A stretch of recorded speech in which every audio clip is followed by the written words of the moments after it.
Allez, bonjour à tous et merci de nous rejoindre pour cette célébration de l'Ascension. Je vous propose un titre en introduction, c'est l'Ascension corporelle pour nous.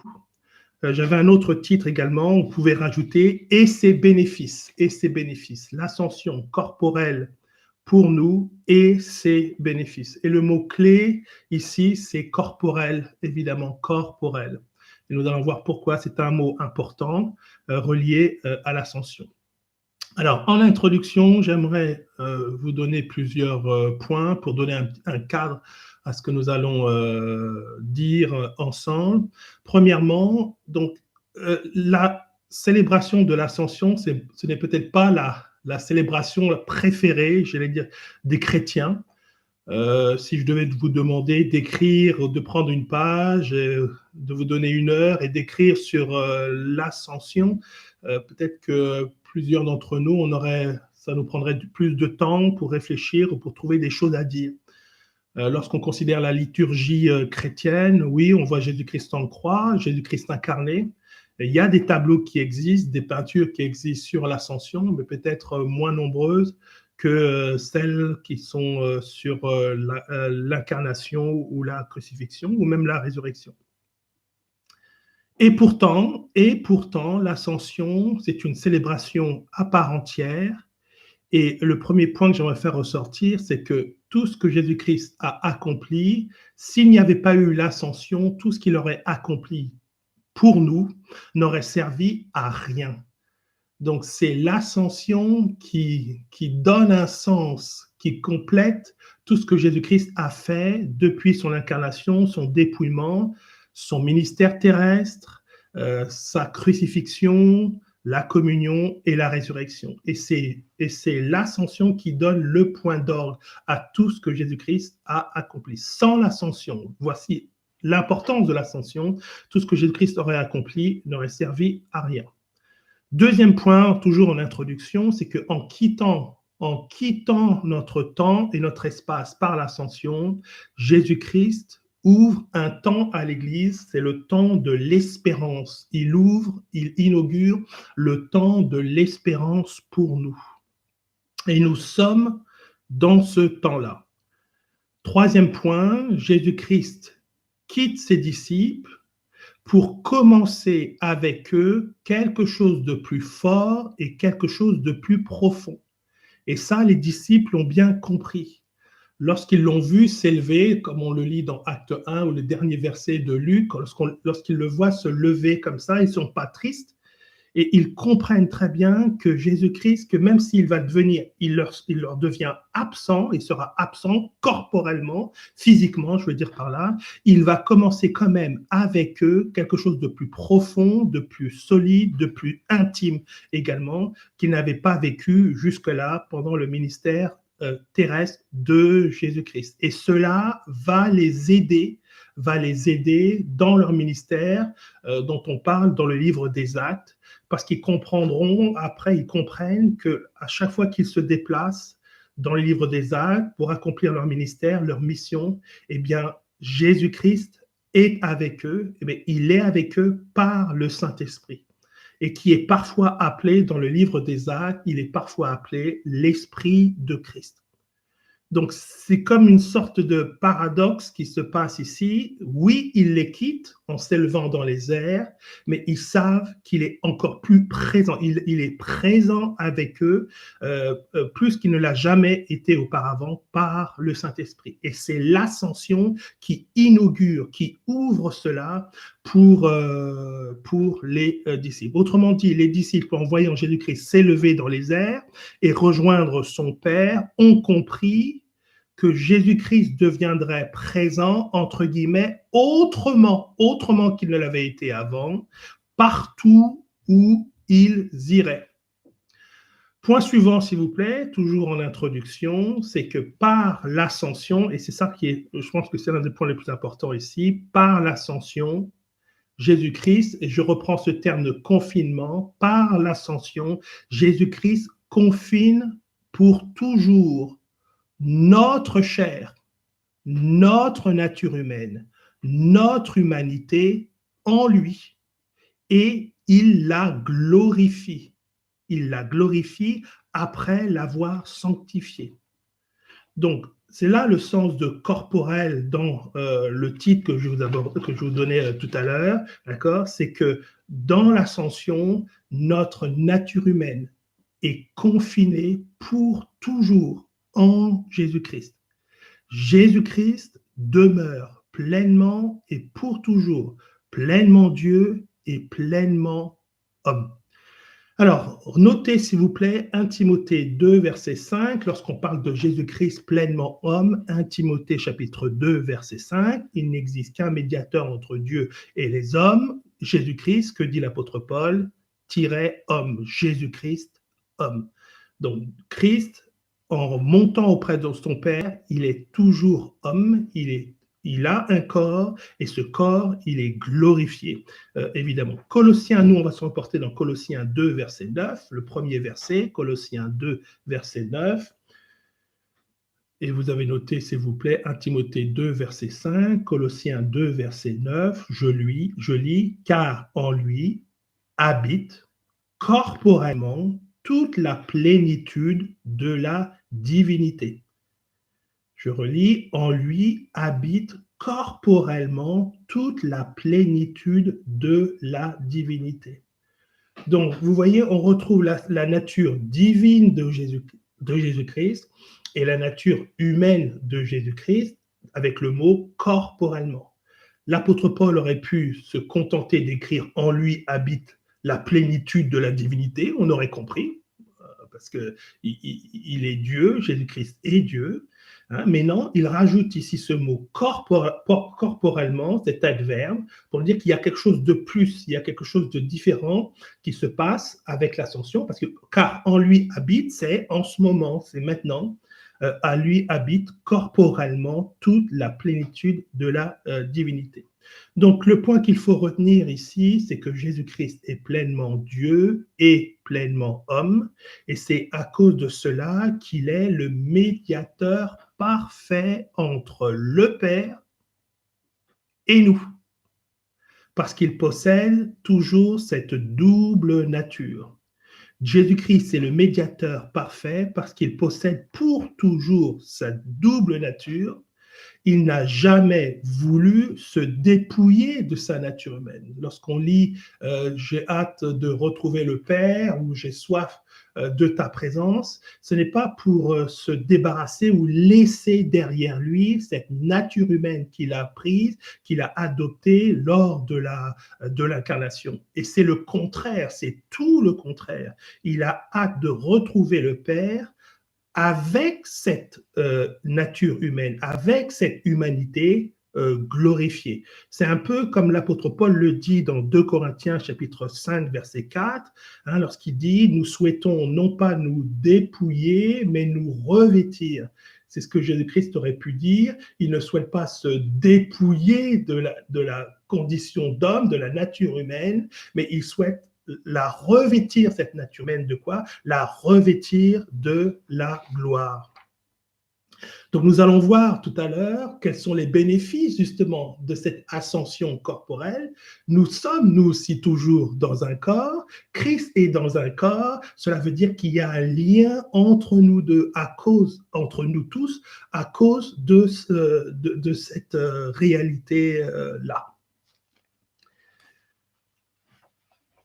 Allons, s'il vous plaît, dans Jean 14, verset 2, s'il vous plaît. Jean 14, verset 2. L'ascension est un objet de célébration parce que Jésus-Christ, parce que l'un des nôtres est glorifié, l'un des nôtres se trouve auprès du Père. Et le plus important dans l'ascension, c'est pas tant le mouvement de montée ascensionnelle qui compte, c'est il monte pour aller où? Il monte pour aller vers qui? Il monte, comment monte-t-il? Eh bien, il monte auprès de son Père, il se retrouve en face de lui, et comment il y est? Il y est en étant pleinement homme et pleinement Dieu. Jean chapitre 14, s'il vous plaît, nous allons reprendre un passage que le pasteur André Marino a pris la semaine dernière, Jean 14, à partir du verset 2, s'il vous plaît. Et c'est intéressant comment il a interprété ce passage-là. Et nous allons reprendre son point, son interprétation, et ensuite parler de l'ascension dans le contexte. Jean chapitre 14, s'il vous plaît, verset 2. Nous lisons. « Il y a plusieurs demeures dans la maison de mon Père. » Il y a de la place pour tout le monde. Si cela n'était pas le cas, je vous l'aurais dit, donc je vous dis, c'est une manière de dire, je vous dis la vérité, vous pouvez compter sur mes paroles. Je vais vous préparer une place. C'est intéressant ce que disait André Marino la semaine dernière.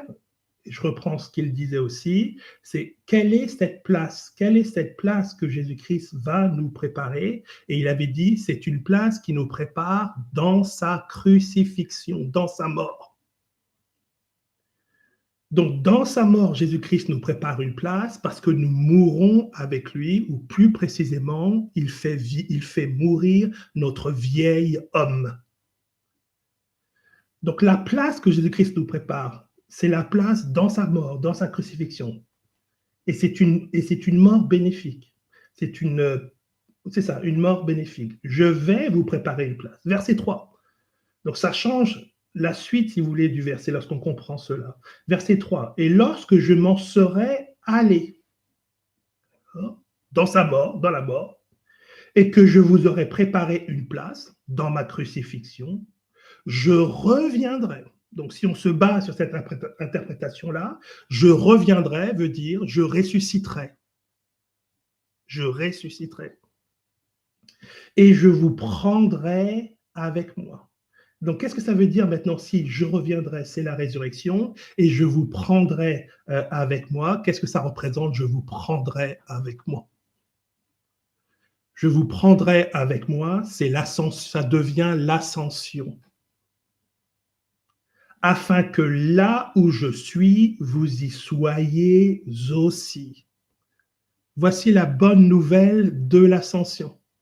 C'est là où Jésus-Christ est, nous y sommes aussi. On va essayer de mieux comprendre ça dans un instant, d'accord? Et c'est la raison pour laquelle nous nous réjouissons, nous célébrons aujourd'hui l'ascension. Rappelons-nous, s'il vous plaît, que tout ce que Jésus-Christ fait, il le fait pour nous. S'il s'incarne pour nous. S'il pratique son ministère terrestre, c'est qu'il le fait pour nous. S'il il est tenté et il résiste au diable, il le fait dans la tentation de Matthieu 4, il le fait pour nous. S'il meurt à la croix, il meurt à la croix pour nous. S'il ressuscite, il ressuscite pour nous. Et donc, s'il remonte auprès du Père, il remonte auprès du Père pour nous. Et là où Jésus-Christ est, nous y sommes aussi, mais on va expliquer ça un petit peu plus dans un instant, parce que évidemment, ça pose quelques questions. Donc, je récapitule, je reviendrai ici, c'est la résurrection, je vous prendrai avec moi, c'est l'ascension. Donc, nous participons aussi à cette ascension-là de Jésus-Christ en lui. Comment c'est possible? Parce que Christ est toujours homme, il est homme glorifié, tout en étant toujours pleinement Dieu. Donc, il a quelque chose de nous, en lui, que nous avons aussi en nous, qui nous relie. Donc, j'aimerais un petit peu, pas développer, mais extrapoler ici, lorsqu'il parle de la place. Oui, donc la place, c'est la place que Jésus-Christ nous prépare avec lui dans sa crucifixion. Mais si je devais vous demander quelle est cette autre place aussi, quelle est cette place qui nous réserve aussi? Quelle est la place? L'apôtre Pierre nous dit que nous avons une place réservée, un trésor réservé dans le ciel. Hein, il nous prépare aussi une place. Eh bien, la place qu'il nous prépare, c'est Jésus-Christ lui-même. Jésus-Christ est la place qu'il nous prépare. Et il est la place, on aurait pu voir, il y a un verset qui dit « Je suis le chemin », Il y a un verset qui dit, même si on comprend qu'il n'est pas un chemin littéralement, il dit je suis la porte, on comprend qu'il n'est pas une porte littéralement. Je suis la lumière, on comprend qu'il n'est pas la lumière littéralement. Il dit aussi je demeure dans mon Père et le Père demeure en moi. D'accord. Même si nous comprenons que Jésus-Christ n'est pas une demeure, il n'est pas une habitation, et bien là on prend le même principe ici. Lorsqu'il dit je vais vous préparer une place, cette place, elle est aussi en Jésus-Christ. Jésus-Christ, il est la place. Parce que nous sommes en lui et parce qu'il est en nous, parce que nous habitons en lui, si vous préférez, nous sommes confinés en lui et qu'il est confiné en nous aussi. Donc, retenez, s'il vous plaît, que la place que Jésus-Christ nous réserve, c'est une place qui est en lui. D'accord ? On peut même rajouter, c'est une place au milieu de la communion qu'il a avec son Fils et la communion qu'il a avec le Saint-Esprit. Rappelons-nous que si je vous pose la question, c'est quoi la maison du Père? Qu'est-ce que la maison du Père? La maison du Père, c'est Jésus-Christ. Quelle est la maison du Fils? La maison du Fils, c'est le Père. Et les Écritures aussi nous comparent l'Église à la maison de Dieu aussi, où nous sommes le temple de Dieu. Mais le point que j'aimerais faire ressortir ici de Jean 14, un petit peu plus, d'accord, c'est le fait que la place, c'est pas la peine de chercher une place physique, celle-ci. La place qui nous est réservée, c'est Jésus-Christ. Donc elle est sûre, donc elle est certaine. Et c'est la raison pour laquelle nous pouvons dire que l'ascension de Jésus-Christ est une garantie de notre salut. C'est une garantie de la communion que nous avons en lui parce qu'il est l'un des nôtres et parce qu'il est la place dans sa personne qui nous est réservée auprès du Père. Éphésiens 2, s'il vous plaît, Éphésiens 2. Alors, on a du mal peut-être à croire, qu'il nous a pris avec lui, parce qu'on se voit effectivement toujours là, dans notre salon, dans nos maisons. Alors, qu'est-ce qu'on va dire lorsqu'on lit Éphésiens 2, à partir du verset 4, s'il vous plaît, Éphésiens 2, verset 4. Si vous voulez partager des commentaires, vous pouvez le faire avec le chat sur le côté. Bon, ça m'oblige un petit peu à faire la navette, mais on peut quand même les partager. Donc, s'il vous plaît, oui, Éphésiens 2, verset 6, s'il vous plaît, Éphésiens 2, verset 6. On commence au verset 4. Mais Dieu, qui est riche en miséricorde, Éphésiens 2, verset 4, à cause du grand amour dont il nous a aimés, nous qui étions morts par nos offenses, au verset 5, à cause du vieil homme, il nous a rendus vivants avec Jésus-Christ. C'est par grâce que vous êtes sauvés. D'accord? Donc la résurrection. Verset 6, il nous a ressuscités ensemble. Et la résurrection dont on parle ici aussi, c'est la résurrection en nouveauté de vie. En nouveauté de vie. On continue ici au verset suivant. Et il nous a fait asseoir ensemble dans les lieux célestes en Jésus-Christ. Donc nous sommes assis en Jésus-Christ. Il est notre place. Verset 7, afin de montrer dans les siècles à venir l'infinie richesse de sa grâce et de sa bonté envers nous en Jésus-Christ. Je reviens au verset 6, il nous a ressuscités ensemble, donc ça c'est la résurrection, verset 6. Et remarquez la fin du verset 6, et nous a fait asseoir ensemble dans les lieux célestes. Ensemble. L'ascension, c'est une célébration parce que Jésus-Christ nous fait asseoir avec lui dans les célestes.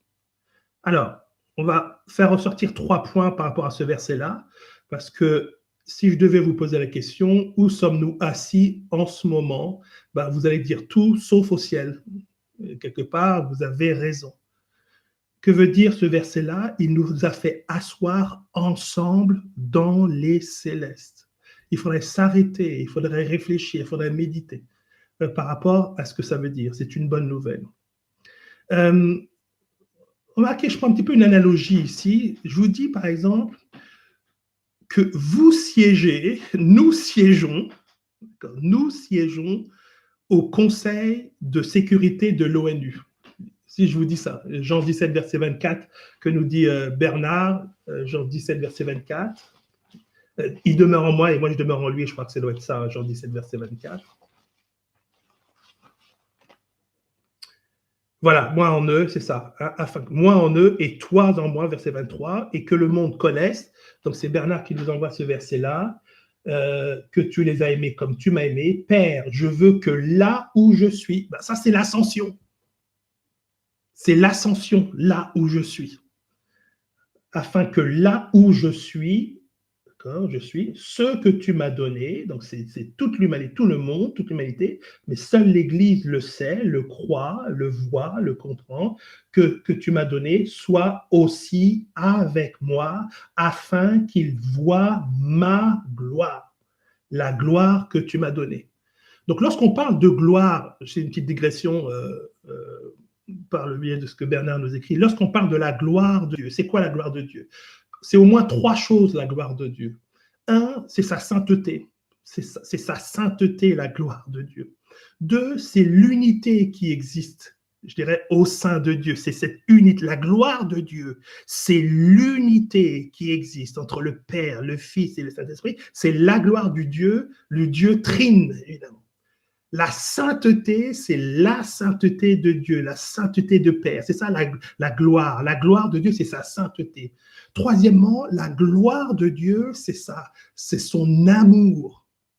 C'est son amour. Je laisse le quatrième, sa puissance, on peut dire sa puissance, mais je laisse un petit peu la puissance de Dieu de côté parce que ça excite les convoitises. Lorsqu'on parle de la puissance de Dieu, on cherche la puissance et c'est pas important de rechercher la puissance. Mais c'est sa sainteté, son unité, et son amour, la gloire de Dieu. Et évidemment, tout cela est incarné dans son Fils. La gloire du Père, c'est son Fils, hein, comme l'écrivait là, le romancier français, la gloire de mon Père, la gloire de mon Père. J'ai oublié mes classiques, là. Quelqu'un va me souffler la réponse, là. La gloire de mon père. Ah, la gloire de mon père, je connaissais, mais là, je connais plus. J'ai vu ça en sixième, c'est trop long. Donc, la gloire du Père, c'est le Fils. La gloire du Fils, c'est son Père. Mais la gloire, c'est la sainteté, c'est l'amour, et c'est donc, lorsqu'il dit ici que je leur ai fait connaître ta gloire, je leur ai fait connaître ta gloire, c'est-à-dire que Jésus-Christ leur a parlé de son Père, leur a partagé la joie de son Père, c'est sa gloire, a partagé sa sainteté, il a partagé l'intimité qu'il avait, la communion qu'il a avec son Père, il l'a partagé avec ses disciples. Il leur a parlé de son Père. C'est comme ça qu'il a partagé la gloire de son Père. Merci pour cet aparté ici, Bernard. Donc, lorsque nous disons que là, vous siégez aujourd'hui au Conseil de sécurité de l'ONU, comment c'est possible? Eh bien, vous siégez parce que vous êtes là, vous faites partie de la France et que la France, par l'intermédiaire d'un représentant, a un siège au Conseil de sécurité de l'ONU. Donc, vous siégez, nous siégeons au Conseil de sécurité. Si vous parliez à un Chinois, je crois, lui aussi siège au Conseil de l'ONU, vous dites, bah oui, toi aussi, tu sièges au Conseil de sécurité de l'ONU. Par le biais de quelqu'un qui représente légitimement la France. Ou quelqu'un qui représenterait Marcel Pagnol. Merci beaucoup, s'il vous plaît. La gloire de mon père. La gloire de mon père, c'est de Marcel Pagnol. C'est prophétique, ce titre-là, parce que c'est Jésus-Christ, la gloire de son père, c'est Jésus-Christ. Donc, c'est la même chose avec l'ascension.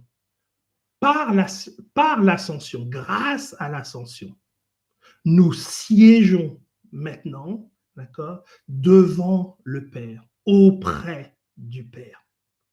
Et ce siège-là, je pense que le siège du Conseil de sécurité de l'ONU, il est à vie, je crois. La France, elle l'a depuis le début, il est à vie. Ben, ce siège-là que nous avons, il est garanti, il est sûr.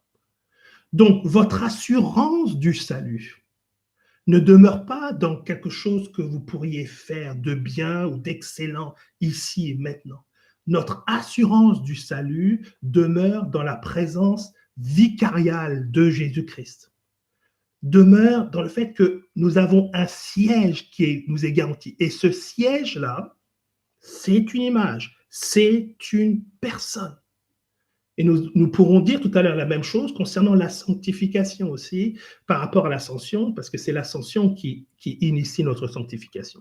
Donc, je reprends ce passage d'Éphésiens 2, verset 6, qui nous apprend que nous sommes assis ensemble dans les célestes, alors que de toute évidence, j'ai l'impression que je suis assis ici, dans cette pièce. 3 points. Premier point, donc même 4 maintenant, on a vu le premier. Le premier point, c'est le principe de la représentativité. Représentativité. Jésus-Christ, parce qu'il est toujours homme glorifié, représente les hommes. Il représente l'Église. Il vous représente devant Dieu. D'accord? Et c'est le Saint-Esprit qui fait ce lien-là entre Jésus-Christ et nous. L'Esprit de Christ, le Saint-Esprit. 3 autres points, s'il vous plaît. Donc, c'est le principe de la représentativité. Deuxième point, s'il vous plaît, c'est le principe du déjà et pas encore. Donc, ça va nous arranger le déjà et le pas encore. Cela veut dire que nous sommes déjà assis dans les célestes, 3 points de suspension, mais pas encore. Le déjà, ça veut dire que c'est certain, c'est une manière de dire que c'est certain. Donc, c'est comme si l'apôtre Paul disait, considérez que c'est fait.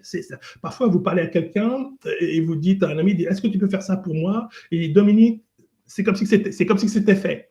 Je vois votre épouse ou vos enfants, ils le disent rarement peut-être vos enfants, mais il dit, c'est comme si c'était fait. Qu'est-ce qu'il veut dire par là? C'est comme si c'était fait. C'est comme si c'était fait, c'est-à-dire, tu peux te reposer, c'est certain, compte sur moi, je suis digne de confiance, c'est fait. D'accord? Donc, l'idée ici, donc je lis un commentaire, Jésus-Christ est comme un super-héros, que nous écrit Gabin Dilvy, qui est venu livrer bataille pour libérer ses amis et les ramène en sécurité dans sa maison. Excellent. Et il cite ici Gabin, me voici, ce passage dans les Hébreux, me voici, moi et les enfants que tu m'as donnés. Donc, ce passage-là, me voici, c'est l'ascension. Donc, le chrétien, il doit marcher sur cette terre avec ça dans son esprit, dans son cœur, tout en gardant les pieds sur terre, finalement. Parce que le chrétien n'est pas là comme ça, tout le temps à marcher avec les yeux en l'air, au ciel. Non, mais tout ça, c'est pour nous donner l'assurance, c'est pour nous donner de l'espérance. Rappelez-vous qu'on a parlé du temps de l'espérance. Jésus-Christ, il remonte auprès du Père et il augure un temps d'espérance. Et nous sommes dans ce temps-là d'espérance. Donc, merci Gabin, lorsque nous disons déjà et pas encore, le déjà, c'est pour dire, écoutez, reposez-vous, dormez sur vos deux oreilles. C'est pas que le chrétien doit dormir, c'est une assurance, c'est déjà fait. Donc, c'est pour fortifier notre espérance. Et le pas encore, c'est pour stimuler justement notre espérance, pour stimuler la vie chrétienne, pour dire non, il faut continuer d'avancer, il faut persévérer, c'est par rapport à la persévérance. Voilà, le déjà, c'est par rapport à l'espérance, c'est certain, c'est comme si c'était fait. Et le pas encore, c'est pour stimuler, motiver le chrétien à l'espérance. D'accord? Donc, ça va. Donc, le déjà, le pas encore, on le retrouve dans les Écritures. Déjà, la mort est vaincue et elle n'est pas encore vaincue. Déjà, nous sommes ressuscités, mais déjà, nous ne sommes pas, mais nous ne sommes pas encore ressuscités puisque nous attendons la transformation de nos corps corporels. Déjà, l'adversaire est vaincu, mais il n'est pas encore vaincu. Déjà, nous sommes parfaits, mais nous ne le sommes pas encore. Donc, on retrouve ce déjà et pas encore. Il y a une tension entre les deux et on la comprend comme j'ai essayé de le faire à l'instant. Le déjà, donc je reprends le point numéro 2, le déjà, parce que Jésus-Christ, je reprends, siège pour nous dans les célestes et qu'il est notre place. Donc, c'est déjà, c'est certain. Le déjà, c'est par rapport à ça. Il siège dans les célestes pour nous. Et troisièmement, c'est écrit le ensemble ici, le ensemble. Hein? Donc, pourquoi le ensemble? Donc, il nous a assis ensemble dans les célestes, le ensemble, parce que nous sommes unis à Jésus-Christ. Donc, c'est le principe de l'unité. Nous sommes unis avec lui. Et donc, tout ce que Jésus-Christ a fait, il l'a fait avec nous. Il l'a fait pour nous et il l'a fait avec nous. Hein? Donc, il nous a assis ensemble parce que nous sommes unis tout simplement à Jésus-Christ. Je reprends Jean 17, verset 24. Je veux que là où je sois, je suis, vous y êtes aussi. D'accord? Donc, ensemble par rapport à ça. Si je reprends le déjà et le pas encore, Romains 8, verset 30, ceux qu'il a justifiés, il les a aussi glorifiés. Il les a aussi glorifiés. Donc nous sommes déjà glorifiés, Romains 8, verset 30. Considérez-le comme c'est fait, c'est certain, c'est assuré. Pourquoi nous sommes déjà glorifiés? Parce que Jésus-Christ est glorifié. Il est homme glorifié. Il est Dieu glorifié et il est homme glorifié. L'un de nous est glorifié. Donc Jésus-Christ, par l'ascension, en étant glorifié, en ayant cette nature d'homme glorifié, en plus de cette nature divine glorifiée, d'accord, il est devenu ce qui nous attend, nous, ce qui nous attend. C'est déjà une réalité en Christ, d'accord? Donc nous avons cette espérance-là, mais c'est aussi quelque chose qui est encore devant nous, que nous n'avons pas encore atteint, où nous serons glorifiés, pour nous motiver dans le cheminement chrétien. 1 Corinthiens 1, verset 30. 1 Corinthiens 1, donc Jésus-Christ, 1 Corinthiens 1, verset 30, or c'est par lui que vous êtes en Jésus-Christ, qui par la volonté de Dieu a été fait pour nous sagesse, justice, sanctification et rédemption. Ma rédemption, c'est Jésus-Christ. Mon salut, c'est une personne, c'est Jésus-Christ. Ma sanctification, c'est une personne. Ma justice, c'est une personne, c'est Jésus-Christ. Rappelez-vous ce que dit l'apôtre Paul, afin d'être trouvé en lui ou devant lui, non pas avec ma justice, d'accord, celle que je pourrais essayer de produire, mais avec la justice de Christ. D'accord? Donc, il est ma justice. Hein? Donc, en Jésus-Christ, je suis en règle avec, il me rend en règle avec Dieu. Et c'est sur lui que je compte. Et lorsque je parle de sanctification, lorsque nous parlons de sanctification ici, nous sommes sanctifiés encore, déjà et le pas encore. Nous sommes sanctifiés parce que Jésus-Christ est sanctifié. Il est notre représentant auprès du Père, parce qu'il a une chair sanctifiée, glorifiée, comme nous l'aurons. D'accord? Comprenons bien ici que la sanctification, ce n'est pas du développement personnel, d'accord? Ce n'est pas un développement personnel.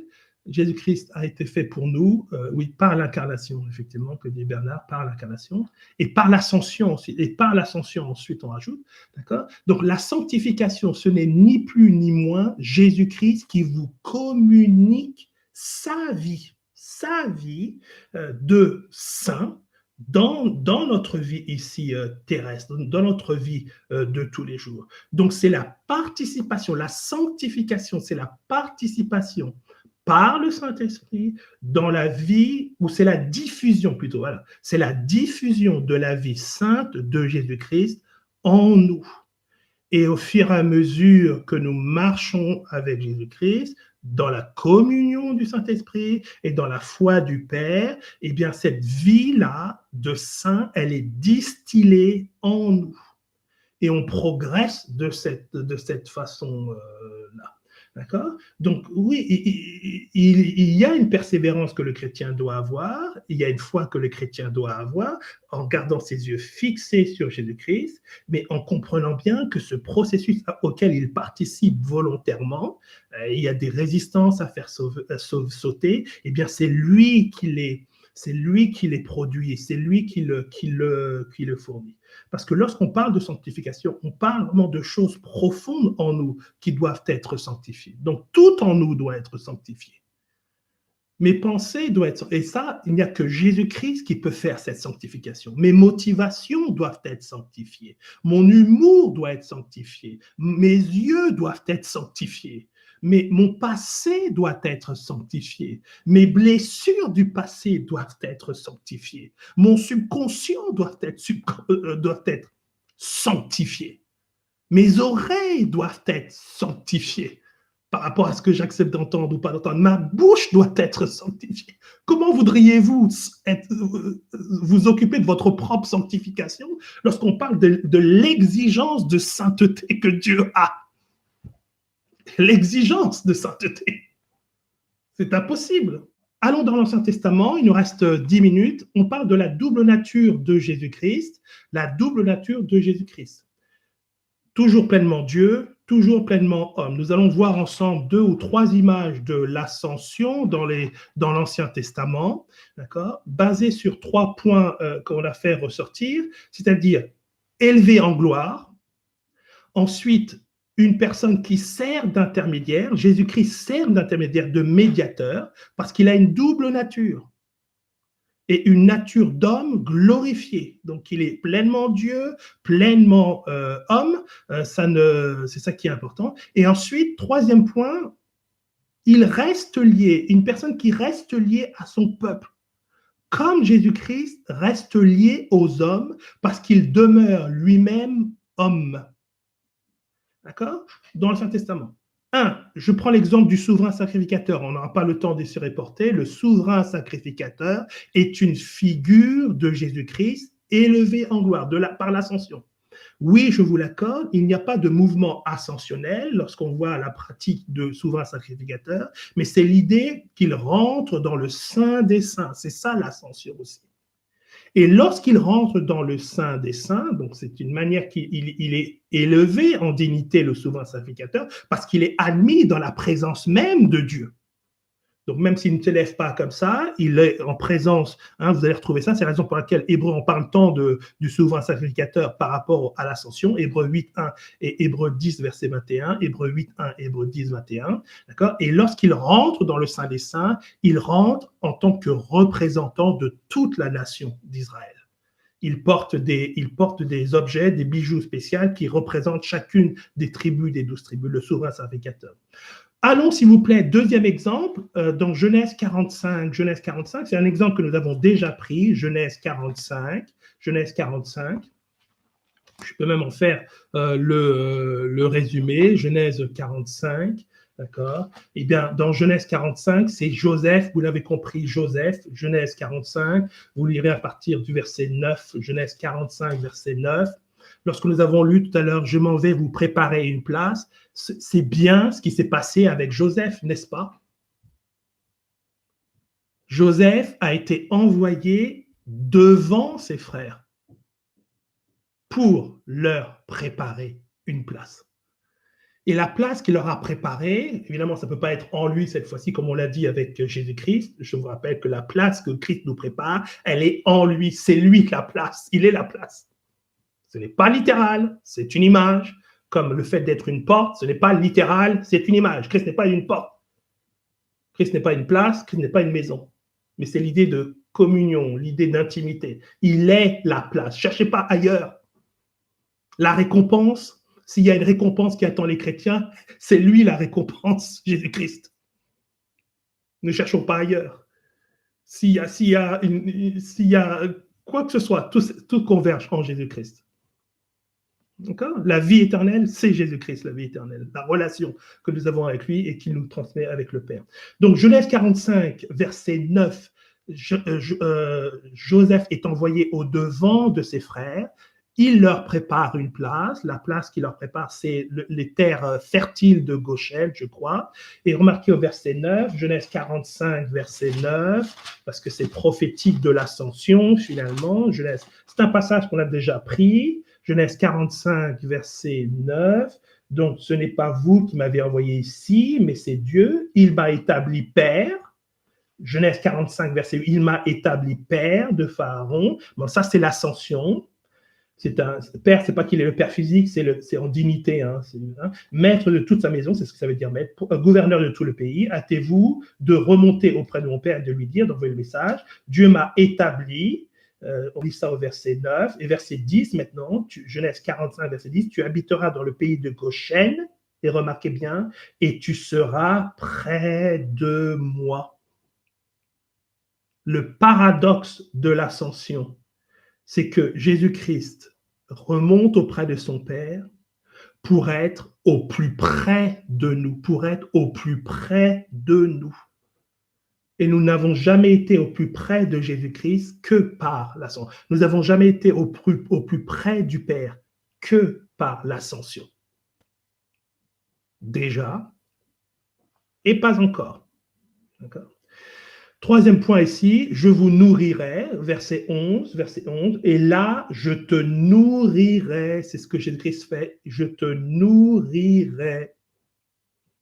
C'est l'ascension qui nous nourrit, nous qui restons ici sur terre, entre guillemets, restons sur terre.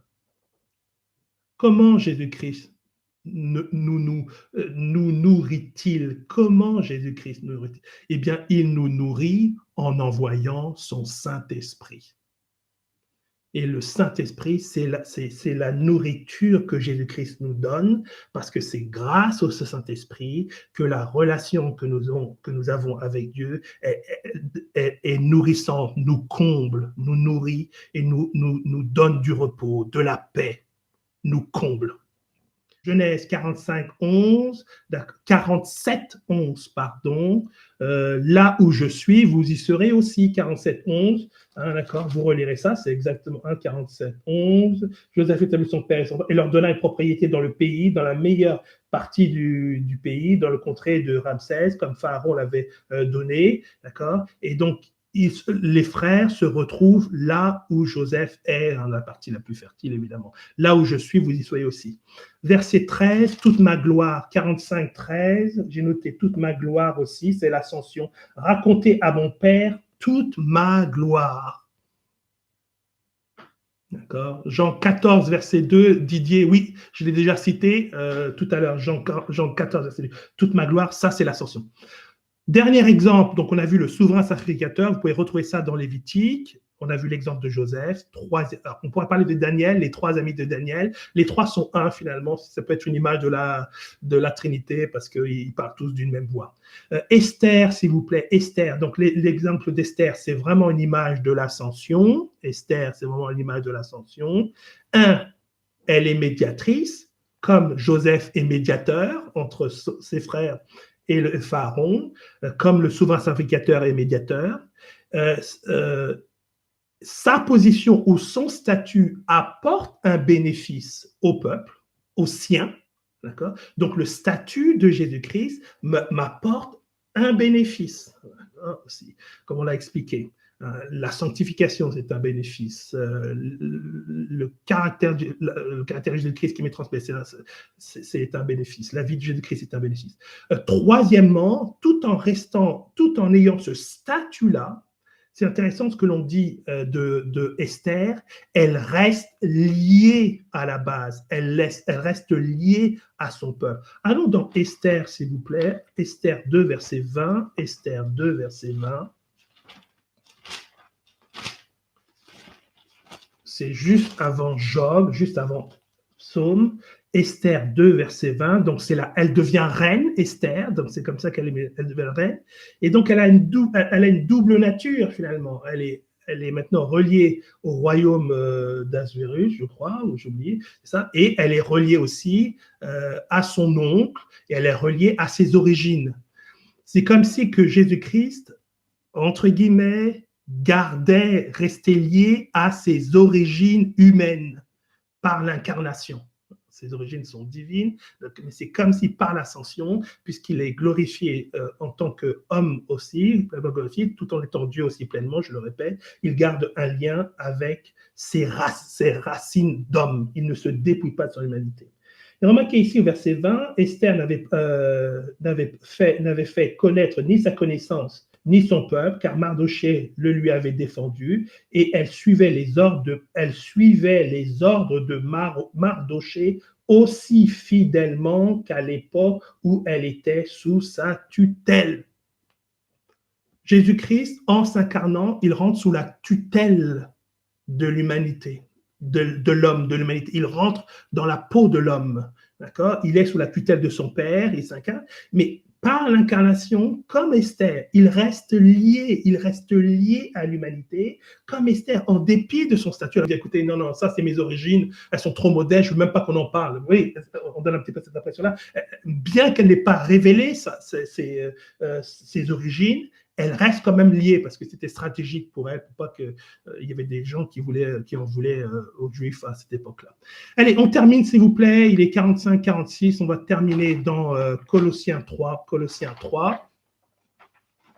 d'accord? Cette présence en nous par son Saint-Esprit, Saint, notre consolateur, exactement. Donc, il est présent en nous, il est présent par le Saint-Esprit en nous, Jésus-Christ, avec nous, et nous sommes présents auprès du Père par lui, aussi par l'ascension. Alors, on termine, s'il vous plaît, donc, dans Colossiens 3, dernier passage. Il nous reste 2 minutes. Colossiens 3, s'il vous plaît.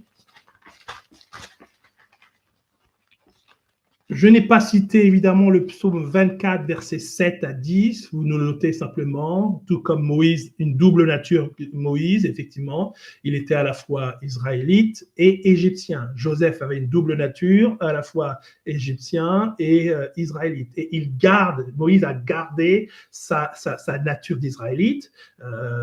Et c'est parce qu'il avait des origines royales aussi qu'il a pu se présenter devant Pharaon. Donc, même si ce n'est pas le même contexte, c'est le contexte des plaies d'Égypte. Moïse qui se présente devant le Pharaon, c'est une image de l'ascension. Et il plaide, c'est le médiateur, mais faire attention par rapport à l'analogie, le Père n'a pas besoin d'être convaincu par Jésus-Christ de nous aider. Mais là, on prend juste cette image-là. Donc, c'est Moïse qui est médiateur pour les enfants d'Israël.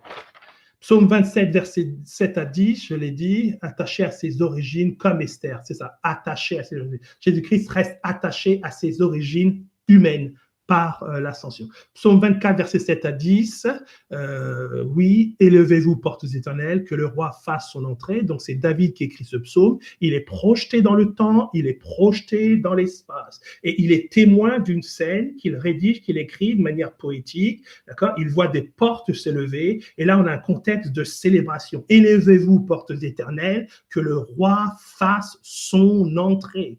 Et la question est posée, qui est ce roi qui fait son entrée? La réponse nous est donnée dans le verset suivant, c'est le roi des rois et le seigneur des seigneurs, c'est Jésus-Christ. Donc le psaume 24, c'est une célébration et c'est une incitation à la célébration. Colossiens 3, s'il vous plaît, on termine avec ce passage-là. Il est en rapport avec l'ascension. Colossiens 3, s'il vous plaît, verset 1. Si donc vous êtes ressuscités avec Christ, Colossiens 3, verset 1. Si donc vous êtes ressuscités avec Christ, 3 points de suspension. Si donc vous êtes ressuscité avec lui et élevé en gloire avec lui et monté avec lui, 3 points de suspension. Entre guillemets, c'est pas qu'on rajoute, qu'on répète, mais c'est dans l'esprit de ce qu'on a couvert aujourd'hui. Si donc vous êtes ressuscité avec lui, si donc vous êtes assis avec lui, comme Paul l'a dit dans Éphésiens de l'autre côté, attachez-vous aux choses d'en haut, où Christ est assis à la droite de Dieu. D'accord? Déjà, pas encore. Le déjà, c'est nous sommes assis avec lui dans les célestes. Le pas encore, c'est pas pour dire attention, ce n'est pas gagné. C'est pas ce que je suis en train de dire. Le pas encore, ça veut pas dire écoutez, oui, c'est gagné, mais c'est pas gagné. Non, c'est pas ça. C'est pas que c'est gagné, mais c'est assuré, c'est certain. Et maintenant, le pas encore, c'est mais maintenant témoigner de cela, manifester de cela dans votre vie de tous les jours, dans la manière dont on fait. Et c'est la raison pour laquelle dont vous vous comportez, dont vous vous conduisez. C'est la raison pour laquelle il est dit au verset 5, faites donc mourir ce qui est dans vos membres, d'accord, verset 8, mais maintenant, renoncez à toutes ces choses. C'est l'ascension de Jésus-Christ qui engendre chez nous, qui produit chez nous, par la sanctification et le Saint-Esprit, un changement de comportement, d'attitude, de motivation, d'intérêt. Donc, il décrit ici, le verset 9, ce que nous ne sommes plus, il décrit le nouvel homme que nous sommes. Ne mentez pas les uns les autres, vous étant dépouillés du vieil homme et de ses œuvres. Verset 10, ayant revêtu l'homme nouveau, c'est cet homme que Jésus-Christ est, il est devenu, qui se renouvelle dans la connaissance selon l'image de celui qui l'a créé. D'accord? Donc l'image de celui qui est créé, c'est Jésus-Christ.